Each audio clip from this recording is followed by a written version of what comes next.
নমস্কার, কেমন আছেন সবাই? আমার চ্যানেলে আপনাদের সবাইকে স্বাগত। এই যে আবার আজকে একটি রবিবারের দিন নিয়ে চলে এসেছি। সকাল সকাল স্নান করে পুজো করে ঢুকেছি আজকে রান্নাঘরে, কারণ আজ রান্নাবান্নাটা বেশ একটু খিচিবিচি আছে। এই যে আজ রবিবার হলেও মাংস নিয়ে আসেনি, আজ নিয়ে এসেছি ইলিশ মাছ। তাই এখানে হবে কচু আলু বেগুন দিয়ে ইলিশ মাছ, জিরি করে পটল ভাজা আর চাল কুমড়োর তরকারি। তা চাল কুমড়োর তরকারিটা তো হতে অনেক সময় লাগে, তাই এখানে আগে চাল কুমড়োর তরকারিটা বসিয়ে দেবো, দিয়ে তারপর তখন ওইদিকে বাকি রান্নাগুলো করব।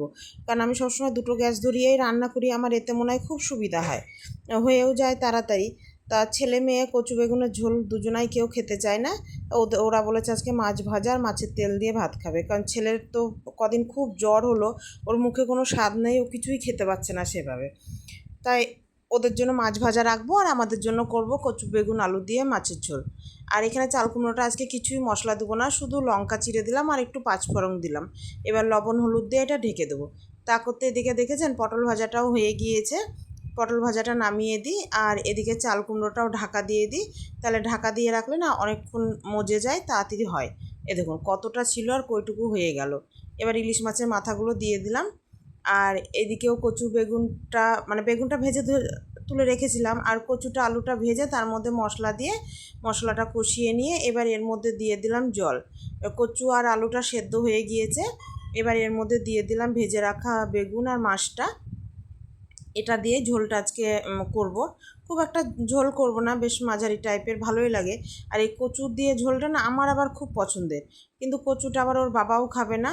তো ওর বাবা শুধু বেগুন আর মাছ দিয়ে খাবে, আর বাকিটা তখন আমাদের খাওয়া হবে, কারণ ছেলে মেয়েও এই ঝোলটা খাবে না। আর চাল কুমড়োর তরকারিও ওরা খাবে না, আমরাই খাবো। তো এই যে ওদিকে ওগুলো হয়ে গেল, কিন্তু এখনও চাল কুমড়োর তরকারি কিছুই হলো না। চলুন দেখি, একটা পার্সেল এসেছে, তাই ডাকছিল, গেলাম, তোর বাবা গিয়েছে আনতে, নিয়ে আসুক, পরে দেখাবো হ্যাঁ কি এসেছে।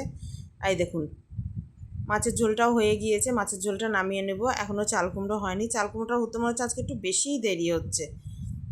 চলুন মাছের ঝোলটা হয়ে গেলে সাইডে ভাতটাও বসিয়ে দেবো, কারণ নাহলে আবার দেরি হয়ে যাবে, তখন ও দাদু ভাত পাবে না, তার জন্য তাড়াতাড়ি করে এদিকে বসিয়ে দেবো। কারণ রবিবারটা না উঠি দেরি করে ঘুম থেকে, কাজ সারতে নিতে একটু বসে গল্প করতে অনেক বেলা হয়ে যায়, দিয়ে মনে হয় কোনো কাজেরই তাল পাচ্ছি না।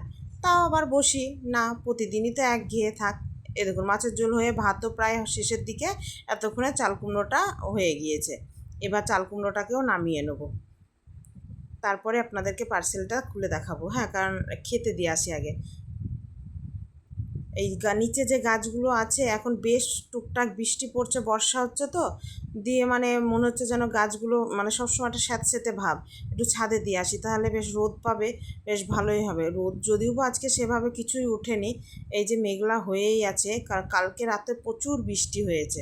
তো চলুন, এখানে রান্না বান্না সব হয়েও গিয়েছে, দাদুকে খেতে দিয়ে চলে এসেছি। এবার ওর বাবাকেও খেতে দিয়ে, ওর বাবার জন্য একটু পেঁপে সিদ্ধও দিয়েছিলাম। এই যে ওর বাবাকে শুধু বেগুন আর মাছটা দিব, আর আমি বাদ বাকিগুলো খাবো, কারণ ওর বাবাও আবার কচু খায় না, একটুও কচু খাবে না। আর আমার আবার কচুটা খুবই ভালো লাগে, আর ছেলে মেয়েও কেউ কচু খায় না, কচুটা শুধু আমি আর ওর দাদুই খাই। আর ওর দাদু এখন বয়স হয়েছে, খেলেও হয়তো একটা দুটো কুচি খায়, সেভাবে তো খায় না। তা আমি একবারেই কচু দিয়ে ঝোলটা করে রেখেছি, আমার দুবেলা হয়ে যাবে। চলুন তাহলে এবার খেয়ে নিই।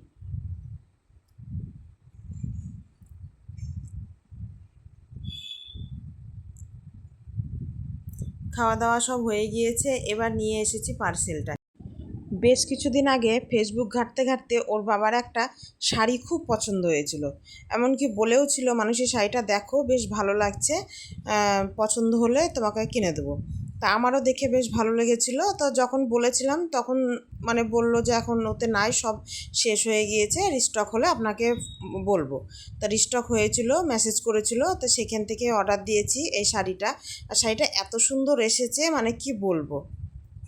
দেখুন শাড়িটা খুব সুন্দর লাগছে না দেখতে। এই যে ব্লাউজ পিসটা হচ্ছে কালো রঙের। তো চলুন ভিডিওটি আজ এখানেই শেষ করলাম। ভিডিওটি কেমন লাগলো জানাবেন। ভিডিওটি যদি ভালো লেগে থাকে একটি লাইক করে দিবেন, আর চ্যানেলটি সাবস্ক্রাইব করে দিন। আসবো আবার নতুন কোনো ভিডিও নিয়ে, ততক্ষণ সকলে ভালো থাকবেন, সুস্থ থাকবেন।